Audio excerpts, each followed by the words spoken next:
자, 오늘도 하나님 말씀 사모에서 이 자리에 오신 여러분들 환영하고 축복합니다. 늘 우리가 하는 말이지만은 이 건강이 안 따라주면 뭘 하고 싶어도 할 수가 없더라고요. 그래서 다친다든지 몸이 아프다든지 그러면 아무리 마음이 앞서도 뜻대로 안 될 때가 많습니다. 그래서 물론 신앙생활도 잘해야 되겠지만 몸도 건강하고 마음도 튼튼해야 되겠습니다. 맞죠? 제 말이? 별로 동의 안 하세요? 자, 우리 옆에 계신 분들, 뒤에 계신 분들하고 이렇게 인사합시다. 건강하세요 하고 인사하십시다. 건강하세요.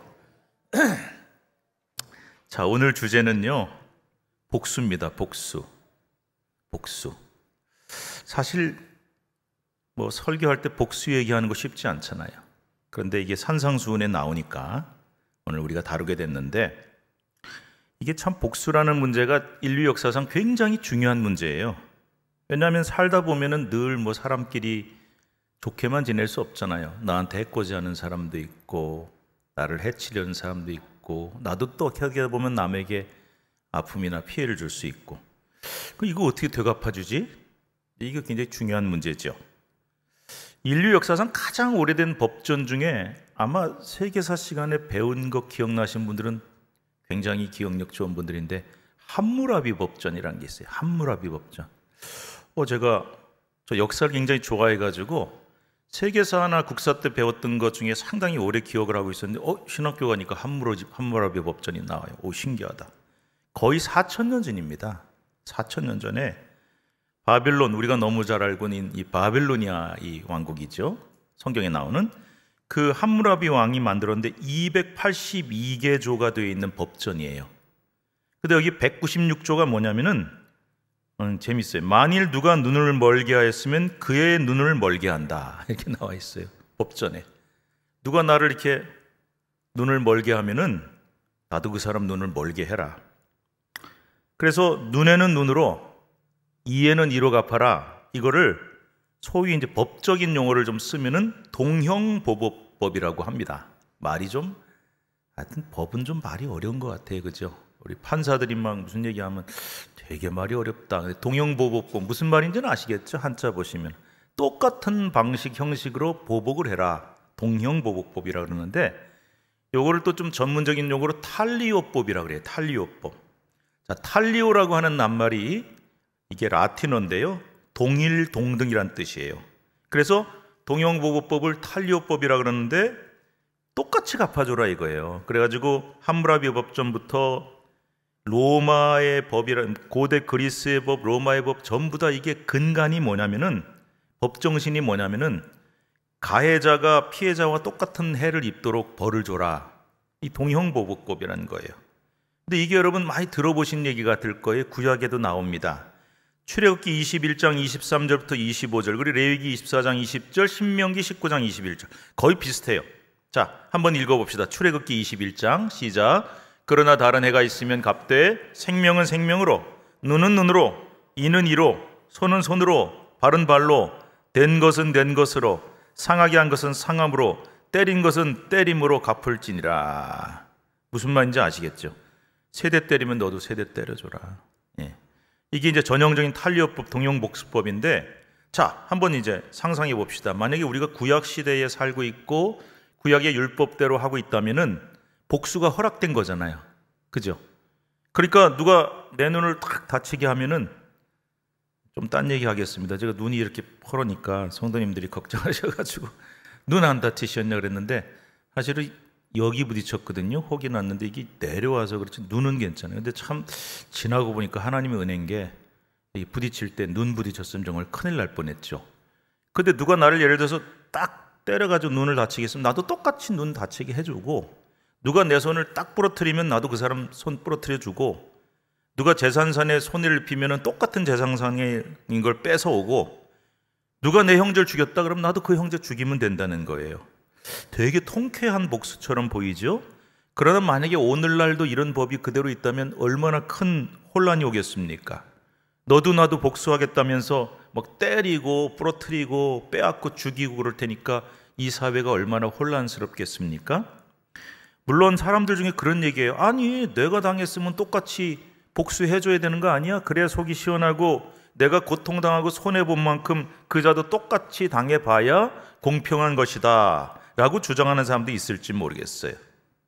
복수를 정당화하는데 이 법을 이용하는 사람들이 많았다는 겁니다. 그런데 여러분, 이 탄류법이 지금의 기준으로 볼 때는 말도 안 되는 소리죠. 어떻게 똑같이 갚아줘?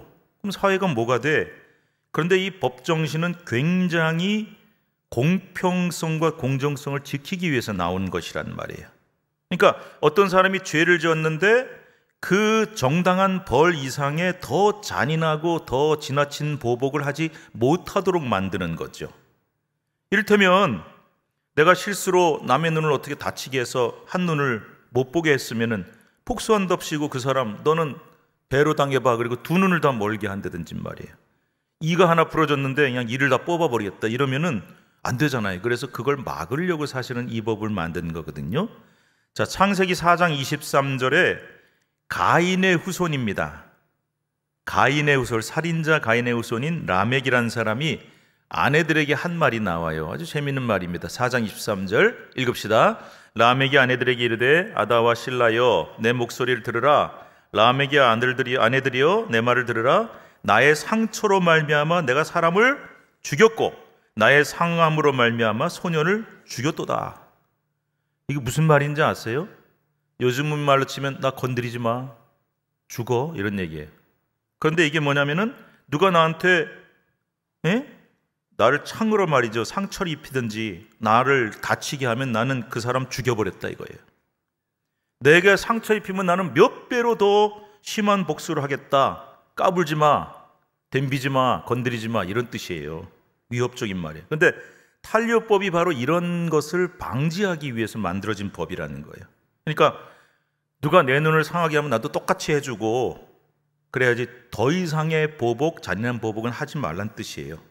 그래서 이렇게 보면 탄류법은 뭐 눈에는 눈, 이에는 이라는 말 여러분 많이 들어보셨을 거예요. 이게 복수를 허락했다기보다는 잔인한 복수를 금지한 오히려 합리적인 법이라고도 볼 수 있겠죠. 고대 세계에서는 그랬어요. 자, 그런데 우리가 지금까지 산상수훈을 보면서 예수님이 율법을 폐하러 오신 것이 아니다, 완전하게 하시려고 오셨다. 예수님이 절대로 구약의 율법이 완전히 잘못된 것이라고 말하신 적은 없어요. 여러분, 율법은 좋은 거예요. 기독교인들한테 물어봤어요. 율법에 대해서 어떻게 하세요? 아이, 그거 잘못된 거예요, 나쁜 거예요, 이렇게 얘기하는 분이 굉장히 많거든요. 아니에요. 잘못 알고 계신 거예요. 율법은 좋은 거예요. 근데 그거를 사람들이 잘못 이해하거나 악용하는 게 더 큰 문제인 거죠. 이를테면 우리 지난번에 말씀 나눴죠. 구약에 이혼법이 나왔어요. 그 이혼 마음대로 해라 아니잖아요. 가급적 이혼을 막고 그 당시 이혼하면 여성들이 일방적으로 손해를 당하는 일이 많았기 때문에 여성의 인권을 보호하려는 목적으로 말씀하셨는데 그거를 딱 요만큼만, 우리 왜 그런 거 있잖아요. 이만큼 얘기했는데 앞뒤에다 잘라버리고 딱 한 구절 가지고, 그래서 그 당시에 남자들이 아 그래? 그러면 이혼 증서만 써주면 마음대로 이혼해도 되는 거야? 하고 악용을 했기 때문에 문제가 생긴 거죠. 그래서 주님은 이 구약의 본디 율법 정신을 회복하고 그 율법을 바로 이해해야 한다고 말씀하신 거예요. 여러분, 율법을 하나님이 왜 주셨을까요? 그때는 복음의 시대가 아니었어요. 예수님을 통한 구원의 시대가 아니니까 최소한 법을 만들어서 요거는 지켜라, 요걸 하지 마라. 이스라엘 백성이 죄 안 짓는 길로 가게 하기 위해서 딱 가이드라인을 만드신 거거든요. 그래서 여러분, 율법이 절대 잘못된 게 아니에요. 그런데 예수님 당시에도 뭐 이혼이나 이런 것들에 대한 율법을 악용한 것처럼 이 탄류법을 잘못 이해하거나 의도적으로 악용을 해서 제멋대로 복수를 하고 사적으로 처벌하고 이런 일들이 굉장히 많았습니다. 지금은 그렇게 큰일 나죠, 여러분.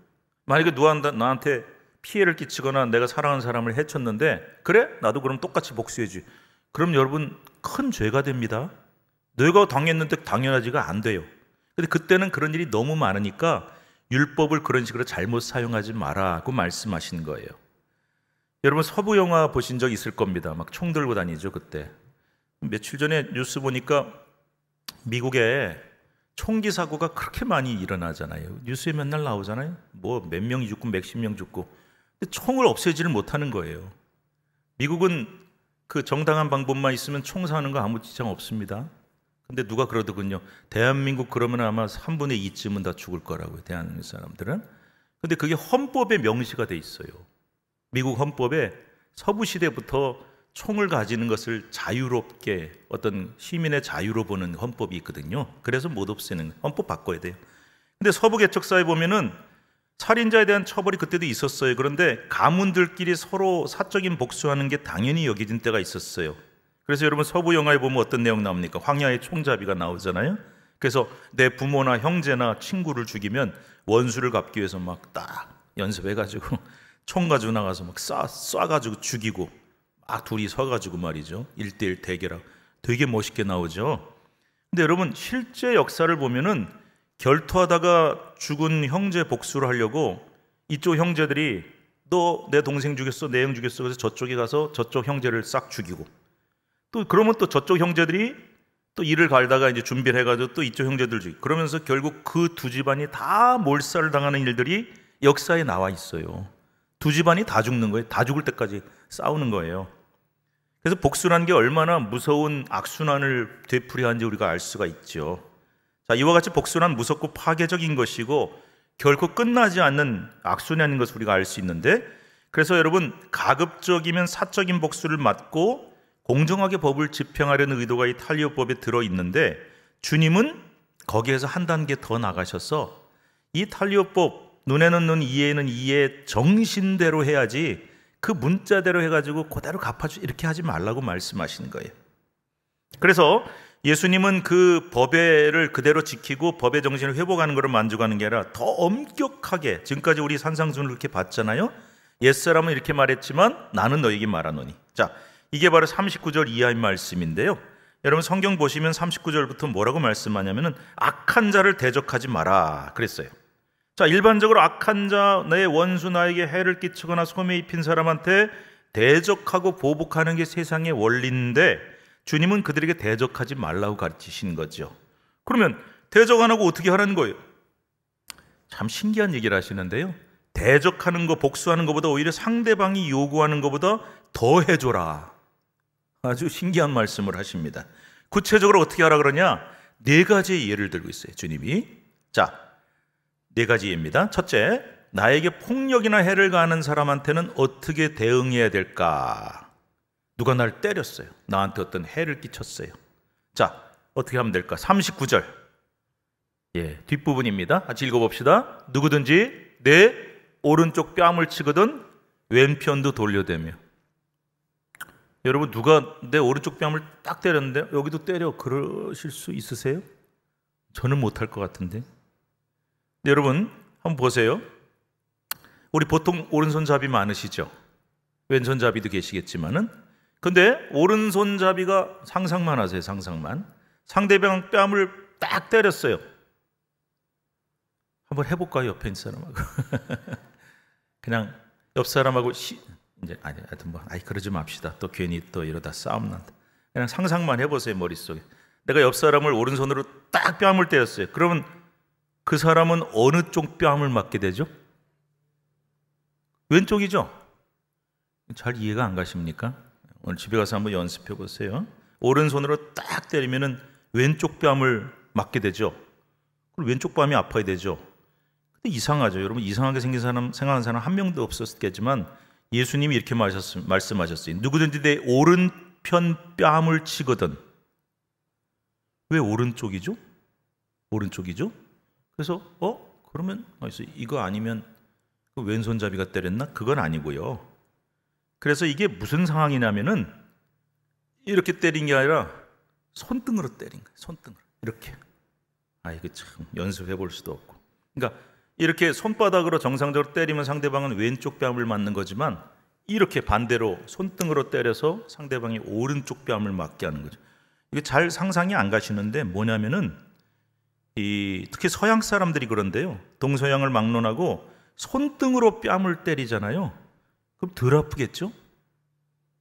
이게 더 아프지 이렇게 때리긴 쉽지 않잖아요. 근데 그게 굉장한 모욕이에요. 그래서 영화에도 보면 나와요. 손등으로 딱 때리면 너 나하고 결투하자 하고 모욕하는 거예요. 훨씬 더 수치스럽게 만드는 모욕을 뜻해요. 만약 어떤 사람이 나를 뺨을 때렸어. 그것도 억울한데 손등으로 쳐가지고 엄청난 수치와 모욕을 준다. 어떻게 대응해야 돼요? 세상 원칙이면은 나도 그 사람 뺨 때려야죠. 손등으로 때려줘야죠. 그게 공평하죠. 그런데 주님은 절대 대적하지 마라. 오히려 왼쪽 뺨도 돌려대라. 이렇게 말씀하셨어요. 이거 현실적으로 가능한가? 자, 한번 생각만 해두시고요. 자, 두 번째 상황입니다. 법적인 문제에 연루되면 어떻게 해야 되겠는가? 우리 40절 법적 문제입니다. 40절 읽습니다. 시작. 또 너를 고발하여 속옷을 가지고자 하는 자에게 겉옷까지도 가지게 하며. 이건 또 무슨 말이냐? 우리 살다 보면 생기는 일이에요. 여러분, 오늘날도 이제 빚을 지면은 담보물을 세우라 그러잖아요. 담보를 세우라. 그렇죠. 그러면 그 뜻은 뭐냐면 이 빚 내가 만약에 못 갚으면 이 담보를 당신이 가지시오. 그런 거예요. 내가 예를 들어서 집을 저당 잡혀서 돈을 꿨는데 못 갚으면 그 집 저 사람 거 되는 거죠. 그런데 그 당시 상황에서 내가 빚을 졌다가 못 갚고 빚쟁이가 소송을 걸어서 그 담보물로 잡혔던 속옷을 빼앗으려고 한다면 어떻게 되느냐?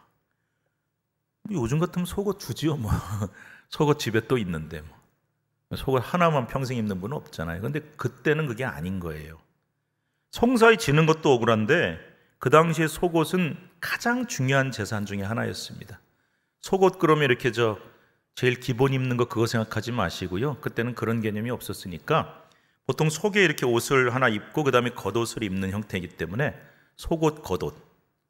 이 속옷은 일반 백성들은 진짜 단벌이에요. 다 한 벌밖에 없어요.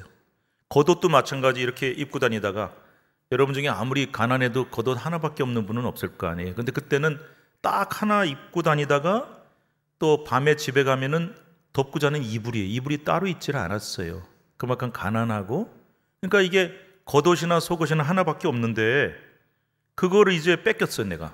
그러면 소송을 걸어서 다시 되찾아와야 될 거 아니에요? 근데 주님은 뭐라 그러십니까? 그래, 속옷 뺏어갔어? 겉옷까지 줘라. 이렇게 말씀하고 있어요. 이건 또 무슨 말인가? 가능한 얘기인가? 구약 출애굽기 22장 25절부터 26절 보면은 이런 말씀이 나와요. 아무리 빚을 져서 남의 담보물을 압류한다 그래도 겉옷만은 뺏지 말라 그랬어요. 겉옷은 부자들은 몇 벌 있을지 모르지만 일반적인 서민은 한 벌밖에 없다 그랬죠. 입고 다니기도 하지만 밤에는 덮고 자죠. 생활의 제일 기본이죠. 근데 빚을 못 갚았다고 그것마저 빼앗아 가면은 그 사람의 의식주가 다 망가지는 거니까 최소한의 인권과 소유권을 보호해 주는 거죠. 근데 주님께서는 야, 누가 송사해서 속옷을 빼앗으려고 하면은 겉옷도 다 내놓으라. 이건 또 무슨 말이야? 쉽지 않은 얘기죠. 자, 세 번째 상황 말씀드립니다. 징발이나 억압적인 노동에 대해서는 어떻게 대응해야 되느냐? 41절 봅시다. 이거 다 그때 있었던 일이에요. 지금 우리에겐 생소한 일이지만은 41절 같이 읽겠습니다. 시작. 또 누구든지 너로 억지로 오리를 가게 하거든 그 사람과 심리를 동행하고. 만약에 여러분이 어떤 이 말씀의 배경을 이해하지 못하고 이 말을 들으면은 누가 나한테 와서 야, 나하고 오리 같이 가자 억지로 심리 가져라 이렇게 이해할 수 있는데 그런 뜻이 아니에요.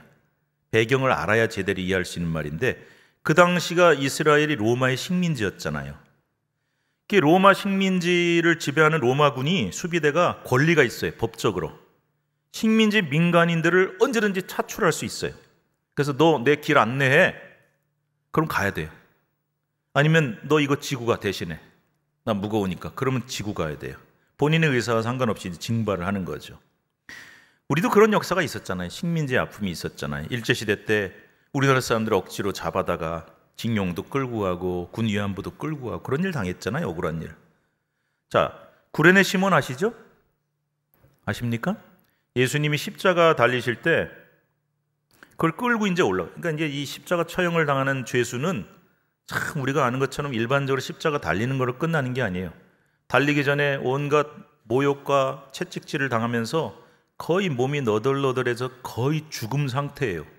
근데 그 무거운 십자가를 지고 처형장까지 끌고 올라가야 돼. 그래서 상당수의 그때 기록을 보면은 죄수들이 채찍 맞다 죽든지 이거 지고 가다 죽든지 그랬어요. 마지막에 끝까지 안 죽고 살면 십자가에 달려 죽는 거예요. 근데 예수님이 계속 가시다가 쓰러지니까 누구를 이제 요즘 말로 하면 징발을 한 거냐. 여기 와가지고 구경하고 있는데 구경하고 있는데 난데없이 로마군이 야, 너 일로 와봐 그런 거예요. 그래서 뭐 기록에 보면은 구레네라는 지역이 아마 북아프리카로 보거든요. 그 얼굴색이 좀 달라서 그렇다는 얘기도 있고 뭐 여러 가지 설이 있는데 어쨌든 구경하는 사람이 많을 텐데 딱 한 명을 찍은 거예요. 너 일로 와봐. 그러니까 저요? 이거 대신 지구가. 이게 지금 가능한 일입니까? 불가능하죠. 근데 지구 가라 그러면 가야 돼요. 법이 그렇게 돼 있어요. 식민지니까. 근데 이 법은 무조건 뭐 3박 4일 끌고 다닐 수는 없잖아요. 그러면 안 되죠. 아무리 식민지라도. 그래서 법이 어떻게 돼 있냐면 식민지법이 천발자국. 이 로마 거리로 1마일, 헬라어로 밀리온이라고 돼 있는데 이게 마일이란 말이 여기서 나왔어요. 로마 거리로 1마일 정도 한 1000보 됩니다. 거기까지는 데려갈 수 있어요. 그 이상은 안 돼. 아무리 군인이라도. 그래서 여러분 성경에 우리 본문에 맨니를 억지로 데려간다 그랬어요. 오리라고 돼 있죠. 오리. 근데 한국말로 번역하다 보니까 그렇게 번역한 거지 실제로 헬라어로 된 신약 성경에는 1밀리언이에요. 그러니까 1마일을 데려가려면 그렇게 돼 있어요.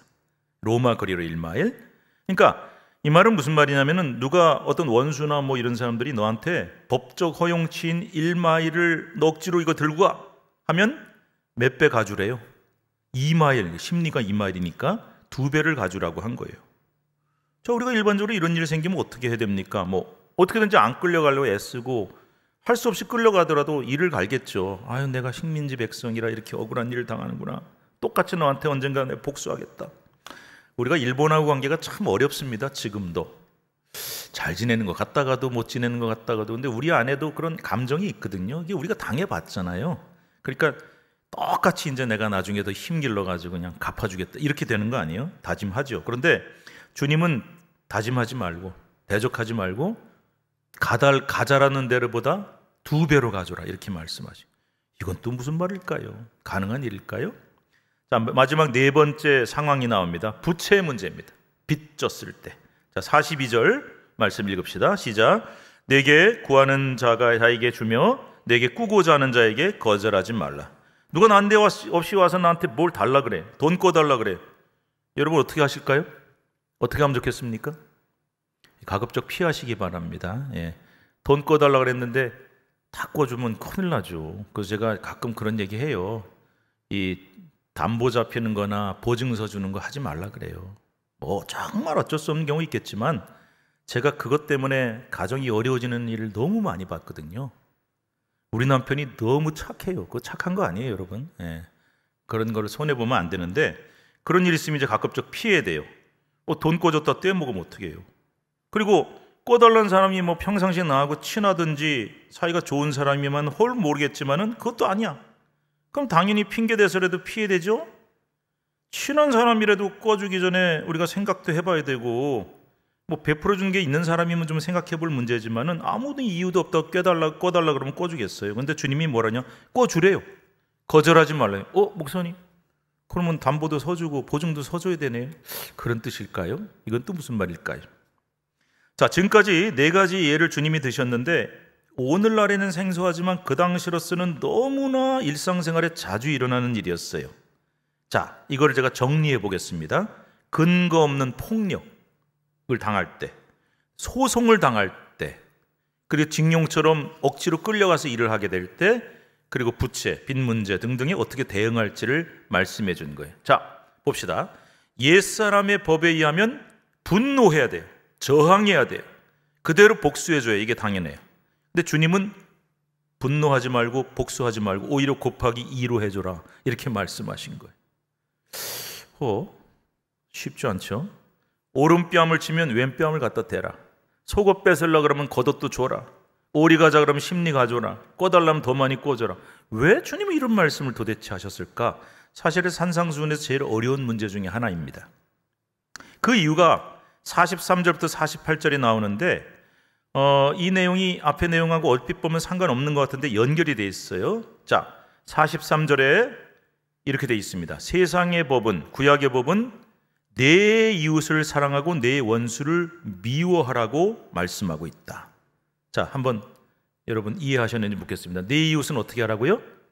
친한 이웃은 사랑하고 원수는 미워해라고 가르쳐. 물론 여러분 구약에 이웃 사랑하는 법 굉장히 많이 나오죠. 이웃 사랑해라 이런 말씀 많이 나오죠. 레위기 19장 18절에 이런 말씀이 나와요. 원수를 갚지 말며 동포를 원망하지 말며 내 이웃 사랑하기를 내 자신같이 사랑하라. 주님께서도 말씀하신 내용이죠. 자, 이웃 사랑하는 말씀은 많이 나옵니다. 그런데 구약 어디에도 직접 원수를 미워하라고 가르치는 내용은 없거든요. 어디도 그런 내용은 안 나와요. 근데 왜 예수님이 그렇게 말씀하셨냐? 시편이나 여러 곳을 보면은 막 원수를 미워하고 저주하는 내용이 굉장히 많이 나옵니다. 요즘 새벽에 시편 읽고 있는데 주님 나를 괴롭히는 저 원수를 쳐주세요, 멸해주세요 이런 내용 많이 나오거든요. 그래서 그 말씀을 주님이 인용하시면서 인간관계란 게 당연한 거 아니야? 나한테 잘해주고 나 사랑해주고 나하고 관계 좋은 사람은 나도 사랑하고 나를 못살게 굴고 나를 괴롭히고 나를 공격하고 못되게 구는 원수는 미워해라. 당연한 거죠. 그런데 주님이 뭐라고 그러시는지 보십시다. 상식적으로는 이게 당연한데 그것을 뛰어넘어서 원수까지 사랑하라고. 참 갈수록 태산이 뭐라고 말씀한지 한번 봅시다. 오늘 본문 46절 47절 읽겠습니다. 시작. 무슨 상이 있으리요? 세리도 이같이 아니하느냐? 또 너희가 너희 형제에게만 무난하면 남보다 더한 것이 무엇이냐? 이방인들도 이같이 아니하느냐? 그거 다 세상 사람들 다 그렇게 한다는 거예요. 세리든 이방인들이든 좋은 관계면 사랑하고 원수는 미워하는 거 다 하고 있어. 근데 우리 천국 백성은 그 사람들하고 같은 수준이 되면 안 돼. 이렇게 말씀하시는 거예요. 자, 48절에 이런 말씀 나오는데 읽읍시다. 시작. 그러므로 하늘에 계신 너희 아버지 온전하신 것 같이 너희도 온전하라. 여기서 온전하다는 말은요, 도덕적으로 완벽하다는 뜻이 절대 아닙니다. 이거 굉장히 중요한 말이에요. 성숙함이란 뜻이에요. 우리 하나님 믿는 백성이 도덕적으로 완전합니까, 여러분? 아니에요. 저나 여러분이나 도덕적으로 완벽한 사람은 한 명도 없어요. 근데 성경은 완벽해라 하신 게 아니라 성숙하라고 말씀하셨어요. 저는 성숙이 뭔가를 생각해 봐요. 이런 거예요. 쉽게 얘기해 볼게요. 누가 나를 막 힘들게, 나를 공격하고 힘들게 해요. 완벽한 건 뭐죠? 나는 하나도 안 미워, 저 사람. 나 저 사람한테 나쁜 감정 하나도 없어. 나 너무 사랑스러워. 이게 완벽이죠? 가능하신 분 여기 계세요? 나를 막 괴롭히고 못 살게 굴고 막 거짓말 만들고 그러는데 하나도 안 미워. 이게 완벽이에요. 성숙은 그거하고 달라요. 뭔지 아십니까? 미워. 안 미울 수가 있습니까? 난 억울한데 내가 잘못한 거 없는데 막 거짓말 만들어내고 나를 막 공격하고 해치려고 하면 안 미워요? 안 미울 수가 없죠? 미운데 성숙한 그리스도인들은 그 다음이 중요한 거죠. 미운데 그 미움의 감정을 쌓아놔서 폭발을 시키거나 갚아주거나 더 크게 갚아주거나 이 방법이 아닌 성숙한 방법이 뭘까 하는 거예요. 저 사람이 나한테 험한 말 해요. 나도 여기까지 올라오죠, 험한 말이. 그런데 성숙이 뭘까? 이거예요. 차이가 있어요. 그래서 44절의 말씀에 보면은 이웃을 사랑하고 원수를 미워하는 상식적 수준이 아니라 너희 원수까지 사랑하는 수준이 되라고 말씀하신 거예요. 그러면 도대체 내 원수를 어떻게 사랑하라는 거예요? 그래서 주님이 구체적인 방법을 말씀하시거든요. 그 방법 한번 읽어봅시다. 자, 읽읍시다. 시작. 나를 핍박하는 자를 위해 기도하라. 기도하라. 어떻게 기도할까요? 나를 핍박하는 사람 위해서. 하나님, 저 인간 가다가 그냥 콱 교통사고 나게 해주세요. 교통사고 나든지 아니면 자빠져서 머리가 깨지든지 이렇게 기도하라는 뜻은 아닐 거 아니에요. 그 기도의 예를 제가 두 가지만 들어보겠습니다. 예수님은 자신을 십자가에 못 박는 사람들을 보면서 기도합니다. 뭐라 기도하냐? 아버지여 저희를 사하여 주옵소서. 자기 하는 것을 알지 못함이니이다. 예수님은 역시 훌륭하셔. 인격적으로 완벽한 분이야. 아닙니다. 예수님이 분노가 없으셨을까요? 억울함이 없으셨을까요? 아버지, 자기가 지금 무슨 짓을 하는지를 알지 못합니다. 용서해 주십시오. 그 예수님처럼 기도하라는 거예요. 나한테 죄 짓는 사람, 나를 해치는 사람이 밉지만 미워하는 거로 끝나는 게 아니라 그게 얼마나 큰 죄인지도 모르는 그 사람들을 불쌍히 여겨달라는 거예요. 불쌍히 여겨달라. 저는 이제 사실 이런 얘기는 잘 안 하는데 목회하면서 쉽지 않은 일들이 있었어요. 아주 저를 집요하게 좀 힘들게 하는 분들도 있었어요. 더 이상은 제가 얘기 안 할게요. 근데 저는 참 이해가 안 가는 게, 물론 저도 완전한 사람은 아니죠. 저도 부족하죠. 그런데 왜 그런 느낌이 있잖아요. 반대를 위한 반대를 하는구나 저분이. 그래서 제가 얘기한 것 중에 하나도 그거 좋네요, 동의합니다 해본 적이 없는 거예요. 늘 힘들게 하고 반대하고. 그래서 제가 왜 그럴까, 내가 그렇게 미운가, 그 생각도 다 했었어요. 그런데 언젠가 그 아내 되시는 분이 저한테 와서 그분에 대해서, 저희 남편에 대해서 얘기를 하는데, 그분도 용기를 내신 것 같아요. 목사님 죄송하대요. 부인이 와서 죄송하대요. 그래서 제가 뭐 죄송할 게 뭐가 있나 했더니, 저희 남편이 사실은 어렸을 때 너무 힘들게, 뭐 다 표현을 못 하는데 가정 환경이 너무 비참했더라고요. 그렇게 어렵다는 말로도 설명이 안 될 정도로 그냥 상상만 하세요. 너무나 끔찍한 인생을 살았더라고요. 그래서 이게 속에, 여러분 그 심리학이 하는 얘기가 있거든요. 뿌리라 그래요. 이 뿌리가 깊이 증오와 어떤 그 인간관, 그래서 그게 어렸을 때 상처가 많은 뿌리가 깊은 사람들이 나중에 커서 인간관계를 잘 못해요. 그러니까 이렇게 얘기를 잘해서 풀어가는 법을 모르는 거예요. 자기가 너무 상처를 많이 받다 보니까. 그래서 제가 그 얘기를 딱 들으니까 제일 먼저 제 머릿속에 떠오르는 생각이, 이거 참 불쌍하다. 이 말이 무슨 말인지 이해가 가시죠? 불쌍한 사람이구나. 제가 이해가 많이 됐어요, 그 다음부터. 물론 100%는 아니지만. 여러분, 상대방이 불쌍해지기 시작하면은 상당히 많이 이해가 갑니다. 항상 여러분 아셔야 돼요. 저 사람이 나한테 막 이상한 짓을 하고 못되게 하면요, 이유가 있어요. 뭐 내가 문제가 있든지. 그게 아니면 뭔가 저 사람의 삶에 고통이 있는 거예요. 뿌리가 있고 상처가 있는 거예요. 예수님이 그 기도를 하신 거예요. 스데반도 자신을 돌로 쳐 죽이는 유대인들을 보면서 주여 이 죄를 저들에게 돌리지 마옵소서 그랬잖아요. 그렇게 기도하라는 거예요. 자, 그러면 제가 구체적으로 말씀드릴게요. 나를 핍박하는 자, 나한테 해 입히는 자 위해서 어떻게 기도할까? 예수님의 원칙이 이거예요. 따라합시다. 더블 원칙이, 더블 원칙. 시작. 따라해보세요. 더블 원칙. 더블로 해주라는 거예요. 자, 나한테 해를 입힌, 아까 뭐라 했죠? 이쪽 때리면 이쪽도 되고, 속옷 달라면 겉옷도 주고, 오리가 자르면 심리가. 이게 더블의 원칙인데, 기도도 나한테 저주를 한 것보다 2배로 축복을 해주라는 거예요. 무슨 소리야? 그러니까 이렇게 기도하라는 거예요. 하나님, 저 사람, 내가 예수 믿는다고 핍박하는 사람, 나 괴롭히는 사람, 예수 믿게 해주세요. 이렇게 기도하라는 거예요.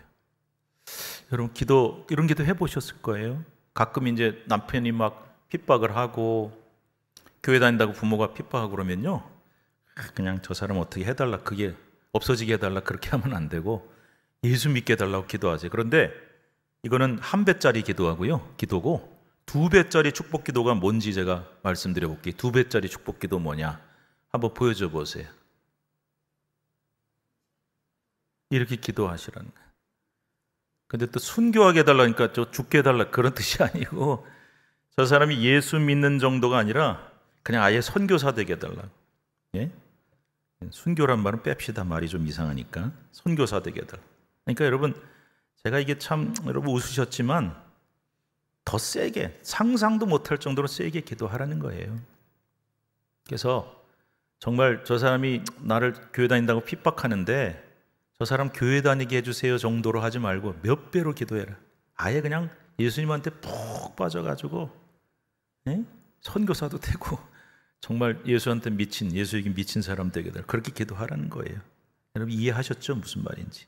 그래서 나를 못살게 굴고 괴롭힌 사람 위해서 어떻게 기도하냐? 이렇게 기도하라는 거예요. 하나님, 저 사람 나한테 손에 끼치고 힘들게 한 사람인데 어떻게 하는 게 제일 좋은 복수인 줄 아세요? 확 그냥 가다가 자빠지게 해주세요, 교통사고 나게 해주세요가 아니라 저 사람은 확 뒤집어져서 평생 남 섬기고 사랑하고 베푸는 사람 되게 해주세요. 그렇게 기도하라는 거예요.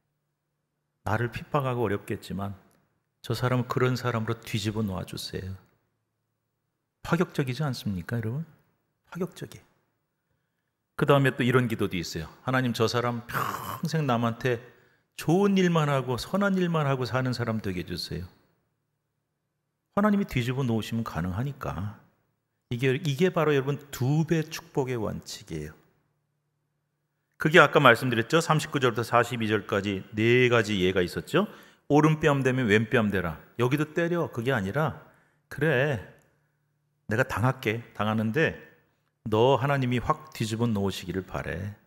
속옷 뺏기면 겉옷도 주고, 오리 가자 그러면 내 심리 가줄게. 그래, 꺼달라면 돈 많이 주고 2배로 해주라. 이거 내가 2배로 당해주고 2배로 속아주고 2배로 빼앗겨 주는데 그 사람한테는 어떻게 되갚아줘라? 2배의 축복으로, 2배의 기도로, 2배의 사랑으로. 그럼 어떻게 되냐? 45절에 답이 나와요. 읽읍시다. 45절. 이같이 한즉 하늘에 계신 너희 아버지의 아들이 되리니. 그러니까 2배로 당해주되 2배 축복과 기도로 사랑으로 되갚아줄 수 있어야 우리도 하나님의 아들, 진정한 천국 백성 될 수 있고 그 사람도 그렇게 될 수 있다는 거예요. 이게 바로 세상의 백성의 방법이 아닌 천국 백성의 복수법이에요. 가장 통쾌하고 진짜 복수가 뭐냐? 원수를 원수로 갚고 내가 당한 걸 그대로 갚는 게 아니라 사랑으로, 원수를 사랑으로 갚는 사랑 복수법. 또 저주를 축복으로 바꿔주는, 축복으로 되갚아주는 축복 복수법. 통쾌한 방법이다. 자, 마지막으로 이제 크리스트 김이라는 분이 있는데요. 이분이 이제 선교사하고 하와이 열방대학 교수인데 인생의 응어리를 풀라 하는 책을 썼더라고요. 근데 제가 이렇게 읽어보니까 용서에 대해서 의미 있는 글이 나와요. 근데 이분의 원리에 의하면은 용서하지 않는 사람이 당하는 영적 피해가 10가지가 있대요. 무슨 피해요? 용서 안 하고 못하는 사람이 당하는 영적 피해 10가지. 내가 저 사람 용서 못했을 때 내가 당하는 10가지. 그 중에 이제 이런 게 나와요. 제가 그냥 한번 쭉 읽어볼게요. 용서하지 않으면 마음이 더러워진다. 그렇겠죠. 아무래도. 용서하지 않으면 주님과 멀어진다. 그럴 수 있겠네요. 용서하지 않으면 주님을 닮아갈 수 없다. 주님처럼 될 수가 없다. 용서하지 못하면 관계가 회복되지 않는다. 용서하지 않으면 상처가 치유되지 않는다. 다 맞는 얘기네요. 근데 이거는 이제 우리가 이미 뭐 어느 정도는 일반적으로 아는 내용인데 제가 참 신기한 내용이 몇 가지가 있어서 제가 몇 가지만 소개해 볼게요. 용서 못할 때 우리가 당하는 손해가 뭔지. 첫째, 용서하지 않으면 어떻게 된다? 사탄이 틈을 탄다. 이거 되게 중요한 얘기입니다. 미워하는 마음이 생기고 용서를 못하면 우리 마음에는 반드시 허점이 생기게 돼 있어요. 틈이 생겨요. 그 분노, 미움 이런 걸 통해서 틈이 생겨요. 그런데 사탄이 그걸 기가 막히게 합니다. 그동안에 빈틈이 없었는데 저 마음속에 지금 틈이 생겼어. 들어와서 나를 지배하게 된다는 거예요. 엄청 손해죠. 틈이 생겨. 또 하나 뭐가 있냐면은, 자, 읽어봅시다. 용서하지 않으면 미워하는 사람을 닮아간다. 우리가 일반적으로 2가지 종류의 사람을 닮아가거든요. 하나는 내가 사랑하는 사람이나 존경하는 사람이 있으면 닮고 싶어져요. 그죠? 다 아는 얘기죠. 근데 놀랍게도 우리는 미워하는 사람도 닮아간대요. 왜 그럴까요? 이유가 있대요. 항상 내 마음에 그 사람을 품고 있기 때문이래요. 맞죠? 너무 미우니까 밤낮으로 묵상하는 거예요. 밤낮으로 그 사람을 생각하고 떠올리는 거예요. 일리가 있어요. 일리가 있어요. 자, 나아가서 이런 말도 나와요. 같이 읽어봅시다. 용서하지 않으면 그런 이성과 결혼하게 된다. 뭔 소린가 했더니 미운 사람을 늘 마음에 품고 살다 보면 어느새 그 사람이 익숙해져서 그런 사람 만나면 마음이 편해진대요. 익숙하고 마음이 편해서 결혼했는데 결혼 후에 깜짝 놀랐는데 내가 어떻게 이런 사람하고 결혼했지? 실제로 상담 자료를 보면요, 어렸을 때 아버지가 막 폭력을 휘둘러요. 엄마 때리고 술 먹고 들어와서 막 때려 부시고 애들 때리고. 그래서 그 딸이 이렇게 생각한대요. 내가 아버지가 너무 미워. 절대 내가 저런 사람하고 결혼하지 않을 거야. 아들은 생각한대요. 우리 아버지 너무 미워. 나 절대 저런 아버지 안 될 거야. 그런데 놀랍게도 그런 가정 환경에 자라는 사람 중에 나중에 자기 자녀에게 똑같이 폭력을 휘두르는 아버지가 몇 배 이상 나옵니다. 자기도 모르게 그게 배어 있는 거예요. 미워하면서도 닮아가는 거. 또 절대 저런 남자와 결혼 안 했는데 해보니까 그런 남자인 경우가 또 몇 배가 많다는 거예요. 그래서 참 이거 무섭습니다, 여러분. 어느새 미움이 익숙해지고 미운 내 마음을 사로잡고 내 삶을 사로잡는 일들이 너무나 많아지는 거죠. 자, 마지막으로 하나만 더 읽어봅시다. 시작. 용서하지 않으면 용서받을 수 없다. 주기도문에 나오죠. 우리가 우리에게 잘못한 사람을 용서해 준 것 같이 우리 죄를 용서해 주시고. 거꾸로 나오진 않아요. 우리 죄 용서해 주시면 저도 다른 사람 용서해 줄게요. 그렇게 나오지 않잖아요. 그래서 우리가 형제의 죄를 먼저 용서하지 못하면 하나님의 용서도 받을 수 없다는 뜻이지요. 여러분, 12가지를 제가 한번 말씀을 드렸는데 종합을 해보면 결국 남을 미워하고 용서가 안 되면 누가 제일 손해본다는 뜻이냐? 내가 제일 손해보는 거예요. 아마 여러분 그런 경험이 있으실 거예요. 너무 내가 상처가 많아서 너무 미워서 잊혀지지가 않아. 생각할수록 새록새록 떠오르고 그때마다 가슴이 아프고 내가 제일 손해가 많은 거예요. 바꿔 말하면 정말 용서하기 힘들지만 원수를 사랑으로 갚는 건 더 힘들지요. 그런데 용서를 하게 되면 누가 제일 덕을 보고 은혜를 받는다는 뜻이냐? 내 자신이란 뜻이에요. 그래서 우리는 내가 왜 저 인간을 저 원수를 용서해? 억울해서 못해가 아니라 나 자신을 위해서라도 그렇게 하라는 거죠. 우리는 원수를 원수로 갚는 사람들보다 사랑으로 원수를 갚는 사람들이 더 소중함을 알고 그들을 닮아가려고 애써야 된다. 예수님도 그러셨고 스데반도 그랬고 역사적 위대한 신앙인들도 그랬고. 말씀 맺겠습니다. 여러분 꼭 기억하십시오. 원수 있으세요? 원수 있으세요? 속으로만 대답해 보세요. 원수까지는 아니더라도 하여튼 생각하면 할수록 마음이 아프고 미운 사람, 그 사람과의 사이에서 있었던 일 평생 잊을 수 없는 아픔인 사람 있을 수 있을 거예요. 아마 있을 거예요, 여러분께. 근데 여러분, 진정한 원수는요, 마귀 사탄뿐입니다. 원수 마귀라 그랬잖아요. 옛날에 그런 얘기 있었죠. 어느 퀴즈에서 할머니가 옆에 있는 남편 한 70년 살았대요. 가르치면서 4글자로 뭐냐 그랬더니 뭐라 그랬대요? 평생 왼수다 이렇게 대답을 했다는데, 여러분 진짜 평생 왼수는 남편 아니고요, 내가 미워하는 사람 아닙니다. 사람이 아닌 오직 마귀 사탄만이 우리의 진정한 원수입니다. 그 원수 마귀가 우리를 틈타지 않게 하시기 바랍니다. 가장 마귀가 제일 틈타는 것 중에 하나는 욕망도 있고 정욕도 있고 많지만 미움과 분노. 그래서 우리가 마음을 다스려야 되죠. 내게 못되게 구는 사람, 악한 일 행하는 사람하고 내가 똑같이 굴면 나도 그들하고 똑같은 사람이 되는 건데, 나도 똑같이 악한 사람이 되는 건데, 그건 여러분 들어보셨을 텐데 아까 제가 그랬죠. 밉다 하면서 어느새 내가 그 사람을 닮아버리는 그런 일이 생기지 않도록 원수를 용서하고 정말 제대로 닮아야 될 사람들을 바라보시기 바랍니다. 선한 사람들을 많이 보세요. 좋은 모범이 되는 사람들을 많이 보시고 마음속에 담으세요. 그럼 그 사람 닮아갈 수 있죠. 이런 설교하면 아마 여러분 마음속에 의문이 하나 드실지 모르겠습니다. 목사님은 원수가 있을까? 원수까지는 몰라도 지금도 생각해도 마음이 아픈 분들이 있어요. 네, 지금 생각해도 여전히 상처인 분들이 있어요. 왜 없겠어요, 사람인데. 근데 제가 이 말씀에 참 공감이 가는 게, 생각하면 할수록 내가 힘들더만요. 그래서 나를 위해서라도 좀 잘 정리를 해야겠다. 마음을 정리하자. 근데 그 정리는 결국 내 마음에서 내가 하는 거니까. 그래서 무엇보다 용서와 사랑의 정신으로 내가 가장 복을 받아야 되고, 내가 제일 복 받는 거예요. 주님과의 참된 관계가 회복되고 진정한 은혜의 삶, 복된 삶을 누려야 되겠죠. 이게 바로 천국 백성이 받는 행복이고 복된 삶. 주님은 그 말씀을 하시는 겁니다. 자, 오늘 이 말씀 마음에 새기며 또 우리 함께 기도하는 시간 갖도록 하겠습니다. 기도합시다.